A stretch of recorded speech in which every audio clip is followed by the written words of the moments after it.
The Westside rises. The Westside whispers wisdom, its echoes carved in ink and fire, where pages turn like revolutions and knowledge lifts us higher. A native son, a keeper of light, Samuel L. Smith stood tall.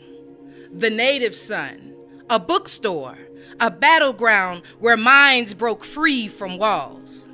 Mr. Sam L. Smith opened eyes and minds. He inspired readers, writers, poets, firefighters, students, teachers, adults, and youth leaders, cleaners, scientists, and Black dreamers. Black culture, Black history. He inspired you, and to this very day, through the gathering every Friday at the Westside Oasis, he continues to inspire me. Peace and blessings to all. I encourage you to stay positive, focused, and motivated because consistency leads to success.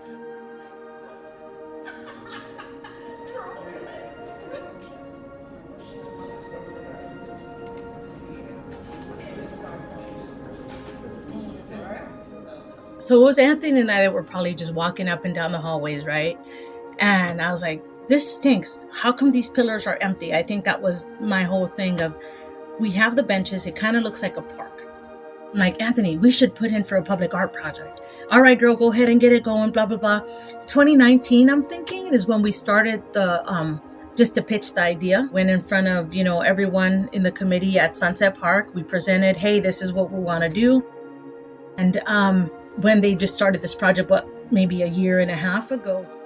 So I want everyone to look at the web and look at how, even though some people in here may not know each other, we're all connected. So that's the purpose of this exercise, to show and display that no matter where you go, your chances are you're connected to them at some degree of separation.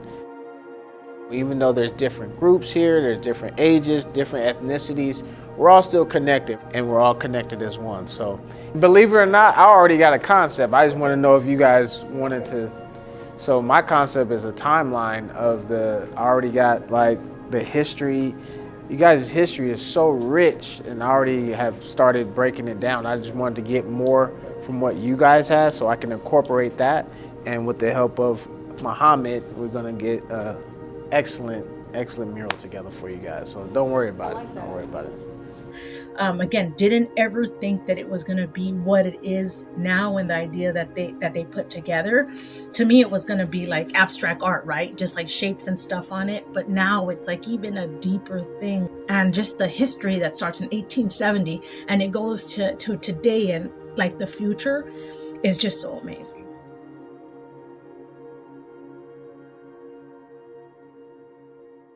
The concept of the Pearson Pillar project, it tells the story that has been taken out of the history books, starting from the late 1800s into the current age, and it pretty much highlights all of the musicians, philanthropists, sports people. The direction of this project actually was going in one way, and once I met Miss Clay T. White, she gave me so much more insight and just took this project to a whole nother level. Art is timeless, it's here forever, and I think it should have some type of substance, like telling the story of historical things that have gone on in the community or just in the world in general. I hope that more of these murals continue to pop up around these streets, and I hope they continue to spread their message. And Mike Norris, he's just the best. And seeing his murals, it's like it makes my day, definitely. This shirt right here is this makes of South Central Los Angeles, all the north-south streets of South Central Los Angeles, from La Cienega to Figueroa. So you turn around. This is the west side of South Central Los Angeles. That was another street in LA where that you couldn't go as a black person, you couldn't go west of Central Avenue because it was just due to racism. So Central was a street that you had to kind of be in, just like in this area. This was the area that us as Black people, we couldn't be anywhere else. So. At the beginning of Clark County, the original goal in the city of Las Vegas had been to move African Americans and Hispanics and any other ethnic group into Block 17. In 1931, construction began on Hoover Dam. The NAACP stepped in and pushed for more.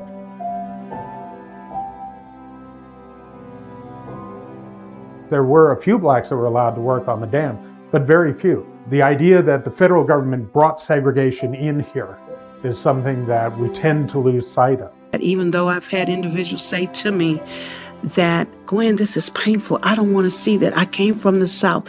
I remember that. I remember my mom having to go work for the whites and everything, cleaning their house and being subjected to inferior behavior and things of that nature. And I said, but if we don't know where we come from, we don't know where we're going. When I first came here, of course, now they're coming from everywhere, but everybody came from not only 2 states, 2 cities. Tallulah, Louisiana, and Fordyce, Arkansas.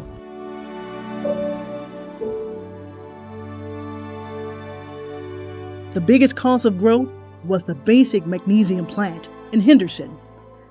In 1941, Black entertainers were in big demand and were allowed to grace the showrooms up and down the Strip as long as they used the back door and didn't plan on staying after the applause died down. 4 stepbrothers, let's bring them on. In 1946, I was living on the Westside at a home called Miss Harrison's home. It was 1001 F Street. We all lived there. Well, I think that the Westside has been given a bad reputation because people don't understand who we are.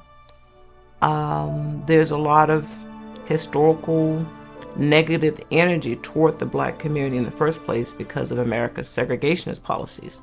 So when we start looking at the systems and stop pointing fingers at the people, then we start having better results. We'd go to the Jefferson Recreation Center, and that's where we partied. We danced. They were mentors to us, Jimmy Gay and Woodrow Wilson. They were like fathers away from home. I was taught to think positive, and I think positive out of everything right today because of Woodrow. Las Vegas, Nevada, 89106. We had Jackson Street Hotel, Louisiana Club. We had, some everything on Jackson Street. We had Johnson's store, Mr. and Mrs. Johnson. Yes. They were the one that provided all of the needs of the food, groceries to the community. Berkeley Square and Cadillac Arms offer affordable homes for the time and period. Moulin Rouge Hotel and Casino, and opens in March 1955. It is the first interracial resort in town. And on March 26, 1960, they announced the Moulin Rouge Agreement. The agreement was a major civil rights victory, a victory that came a full 4 years before the Civil Rights Act was passed by Congress. In increasing numbers, Blacks become professionals as doctors, lawyers, teachers, and executives.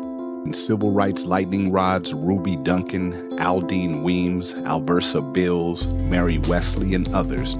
Get involved. When there's a strike like that, you're not just striking for the benefits from that hotel, but you're learning to take up for yourself. You're learning to defend your rights. All right, to this day, one more round of applause. He is a hero in the 106. From an LA perspective, I to be honest, I think of Vegas, I think it's just a strip, just to keep it real, but this Pillar project has given me so much more information, and I just feel just at home with the history of everything that the Black community has provided to Vegas, and I appreciate the love and enjoy it. Thank you.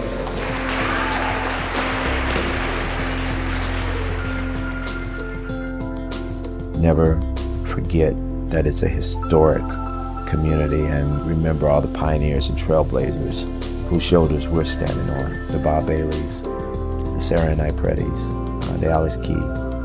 Contribute to your freedom because it doesn't last without your support. The project's been going really well. I like my progress. I love the community here. I love the employees that even work here. You know, it's a great family affair. I love the facility.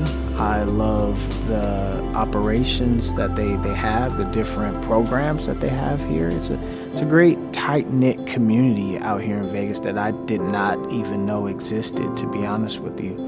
But now that I know, it gives me a different outtake of what it's about, you know, and how we got to this place. So it's just an honor to kind of plant my flag in this part of history.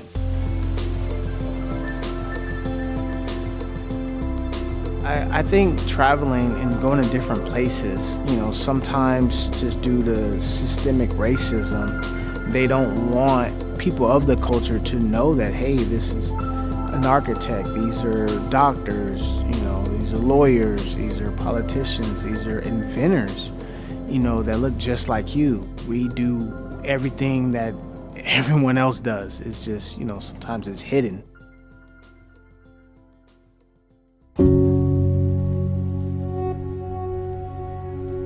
I want to start by, just saying thank you again for everyone being here. And I'm very, very excited for you to experience what I have already seen. And I'm curious to know, once you go through the murals, what you're thinking and how you're reflecting on all that we've accomplished and all that we've gone through. Black history truly is American history. You cannot talk about America without talking about Black folks in America that contributed to so many inventions and contributed to so many phenomenal transitions throughout the American story. He's just done so many schools and so many parks. I don't really think he got, a lot of recognition. Again, I'm honored actually to be in the presence of such a dynamic woman and family. So thank you. The things that your husband has done and others during your time has made it possible for me to be here. Very exciting to have a pillar devoted to the Las Vegas branch of the NAACP. The general membership meeting occurs the third Saturday of each month from here at the Pearson Center.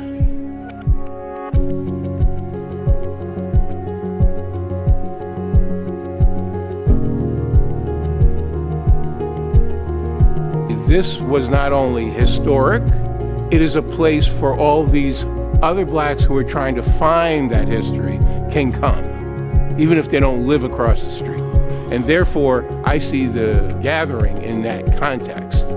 It is a way of gathering people who would otherwise not come to that part of town, who are interested in the affairs of the Black community.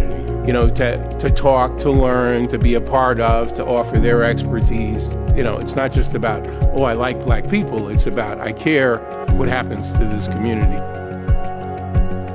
21 pillars are not enough to highlight the people who put their lives on the line for equality and for justice. 21 pillars are not enough to tell the stories of those who are beaten and murdered on the same streets that we walk down every day. 21 pillars are not enough to tell the stories, the sacrifices, the legacies, the people who fought for you and me just to be free. The majority of these individuals knew that they wouldn't reap the benefits of their works, but now I'm so glad that I'm here to highlight it through my art. Without further ado, I'm pleased to unveil the Unsung Pillars of the Westside.